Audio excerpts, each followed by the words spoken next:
Left Barbara Dunkelman. Hi, I'm Yang in the show RWBY. And this is RWBY. And Lindsay Jones. Good. I love this sweater. Yeah, I'm so cool. Characters you played for a while now, but like in a completely different setting. Just how did you characterize? Honestly, more of a mental preparation, I think, than a physical one.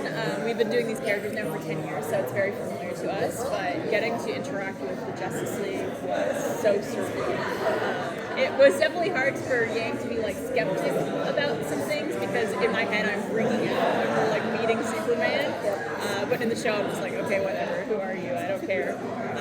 But yeah, it's really cool, really cool. I had the luxury of really already loving weaponry and just fangirling about anyone else who is a higher status or like more accomplished than her. So we just amped that energy when she first met Clark and the rest of the Justice League crew. For us, Barbara's totally right, just like the mental preparation of entering into this arena with these monoliths who are behind the DC universe. Like it's been insanely rewarding, very intimidating, but I think we pulled it off. Yeah.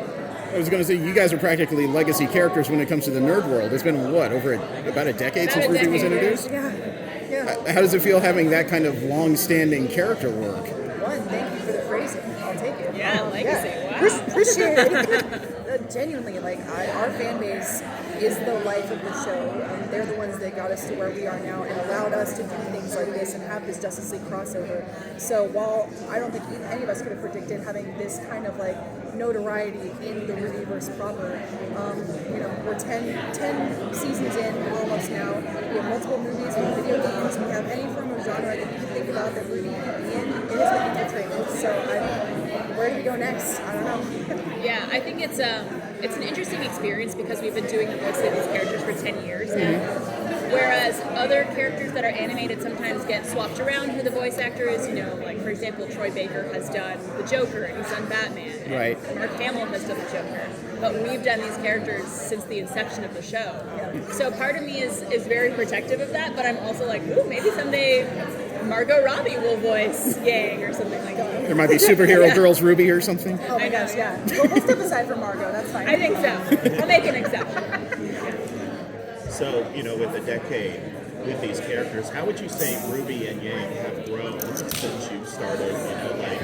How are your characters different than they were than when you were first stepped into the role? What have you learned about them over time?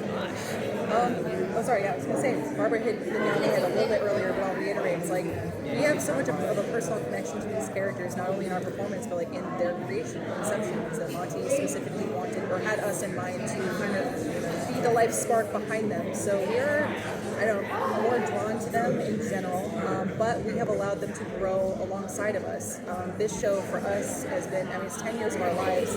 Going from a 20-year-old to a now 30-year-old, there's a lot of life changes happening, both inside and outside of the booth. So it's such an intimate process. It's so difficult to describe for someone who isn't there, but it's like I'm excited to grow with RWBY and see where she goes from here.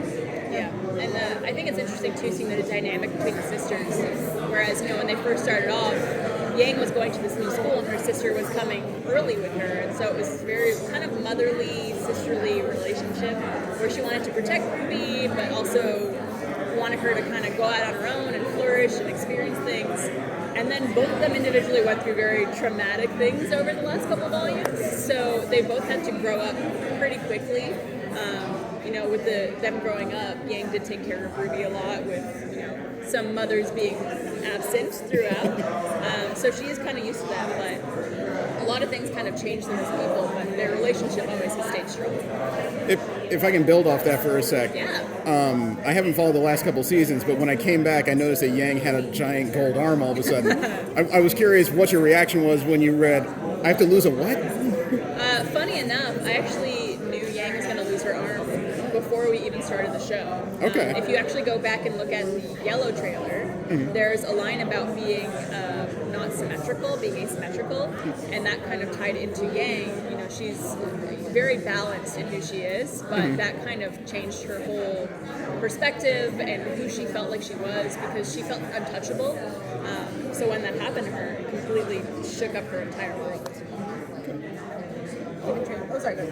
I was just gonna say, from a Ruby standpoint, watching that happen to someone that she thought was infallible, and now talking about the growth aspect, I know Volume 3 onwards is when Ruby went, oh, like I need to step up as a leader. Like this is not looking good. So you've settled into your characters over a decade, and the relationship between the two sisters. Now you're in this much larger extended cast. Yes. 14 characters. Oh my gosh, yeah. What was it like to be in this kind of environment? Surreal, but also somehow the dynamic between the Justice League and RWBY works really well.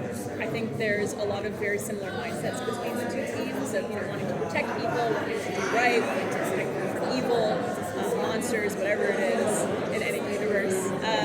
So it's obviously very overwhelming to have that many characters to pay attention to, but I think the writers and directors did a phenomenal job kind of walking us through the storyline and everything that happens, and it's such a fun group to be following throughout the movie, and it works so well. Yep. I think with the RWBYverse, so much of the appeal to the show is this diversity of characters and their backgrounds and their future, their journey that they're on. So it's just amplifying that with DC crossover now. You have these characters that are very, very much familiar with. We've known them for a long time, but they're in a completely new setting. They're with completely new the chemistry and dynamics both of their team and their personal lives. So it's the same yet different. It's all the things that you love and are familiar with on a new journey. What can the Justice League learn from RWBY and Yang? Like, how is your approach different than theirs? What do you think they could take from them? Barbara also mentioned this earlier. RWBY likes to run in head first a lot, much to Yang's chagrin. But I do think that plays out well as we see the Justice League as dealing with a lot of emotional trauma too. They're in this new area that they're not familiar with, so there is some of that spontaneity and tenacity that is necessary now in their journey. Yeah, absolutely. I think both teams learned a lot from each other, actually. Team RWBY is very used to fighting the way they fight and working as a team together, and so is the Justice League. And so seeing them kind of teach each other their methods and work together, and it was a little straining at first, I think, because they each had a different way of going about things. Again, Team RWBY kind of being gung-ho, kind of running straight in, maybe Justice League being a little more strategic. It was really cool to see, especially like Clark as a leader versus RWBY as a leader. That was a really fun thing to see. Yeah, I loved it. Are there any other? I'm sorry. Are there any other DC characters you'd like to see RWBY interact with? Harley Quinn. Yeah. I love Harley Quinn. So We're kind of big fans of Harley Quinn and Poison Ivy, so as soon as that can happen, thanks. We joked that Blake is the Catwoman of our universe, so I would like an official Catwoman. Catwoman and Blake together. That'd be fun. So full on Gotham City Sirens. Oh my gosh, yes, please. That'd be incredible. Do we have a Black Mary somewhere? Listen, can Raven just, for a moment, listen. Let's go. Just all the ladies of RWBY, kind of just all together in one thing. I like it, yes. Thank you. Thank you, guys. Appreciate it. All done. We're birds of prey.